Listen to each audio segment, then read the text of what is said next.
Morning YouTube. Update on my koi pond. June 2019. Basically had some babies in my koi pond, which I've never had before. Didn't think I'd ever have any babies. I see everyone else having them in their ponds, and then all of a sudden I've got eggs on a brush I had in the pond. So popped the eggs into this tank, and it was about 3 weeks ago. So there's the baby koi fry.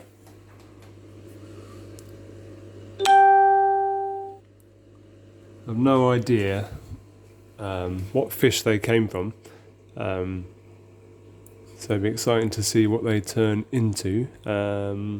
Made some modifications to the pond in the garden to take these fry when they're a bit bigger, and I'll take you out there now to show you what I've done.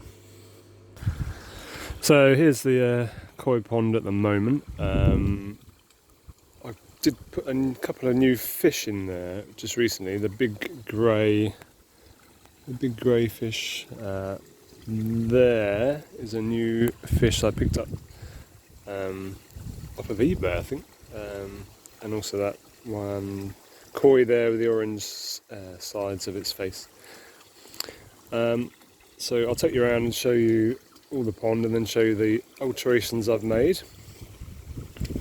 I've now put wire, as you can see, all the way around the pond because I seem to live on a heron flight path, and I can't risk the heron coming down and getting any of these fish. So I used to like sitting on the edge of the pond, but now I can't really because of the wire. But I'd rather have that than wake up and find I've got no fish. So around the back of the pond, not much has changed. I have lifted my filter up, and I'll show you why in a minute. So a bit precariously balanced on some breeze blocks over there. The sieve is picking out a huge amount of weed and rubbish at the moment. He's cleaning it out quite often. So around this side, what I've done basically, the purpose of lifting up the filter was I should get a bit more gravity on my side return. I basically put a little bulkhead fitting into here and took a side return out of this filter. So I wanted the water to be filtered and go through the UV clarifier. It now drops into this fiberglass tank that I bought a while back, which has basically got lilies and a few plants in. There's then another overflow that I've put in the side there, which runs a little pipe and goes into the veggie filter at the back of my pond. And this is basically where the fry are going to live when they're big enough to come outside. Obviously I'm going to have to cover up that outlet a little bit with some grid or some mesh to stop the fish getting out there. And still messing around with different media setups in my multi-bay. I did have jet matting in the vortex.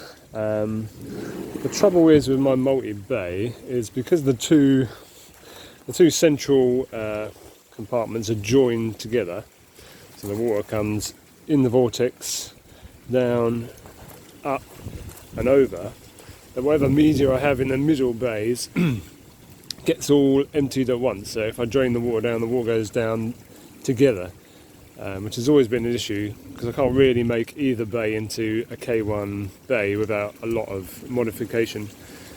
So what I'm planning to do is have a K1 aerated last bay there, and probably keep jet matting in the whole rest of the multi-bay, because it's just the easiest media to deal with. But as I've got my sieve, most of the waste is small anyway, and jet matting is perfect for getting rid of the small waste. The rest of my veggie filter is still okay. Plants haven't done as well this year as they did previous years, maybe because I'm filtering a lot of the nitrate out of the water, so with the plants, and therefore they're not getting as much nutrients as they normally would. Marsh marigold always does well, and so does that grass that I put in that tank there, always very good.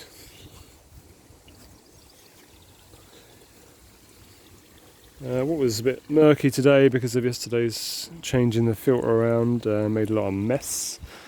I'll just throw some food in for the fish.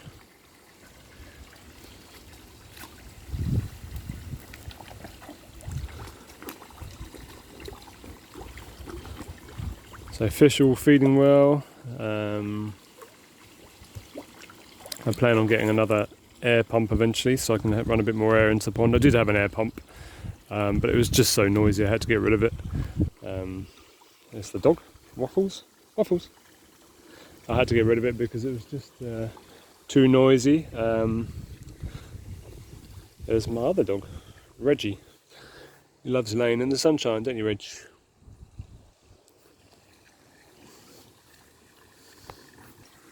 So yeah, basically, I hope you enjoyed this update.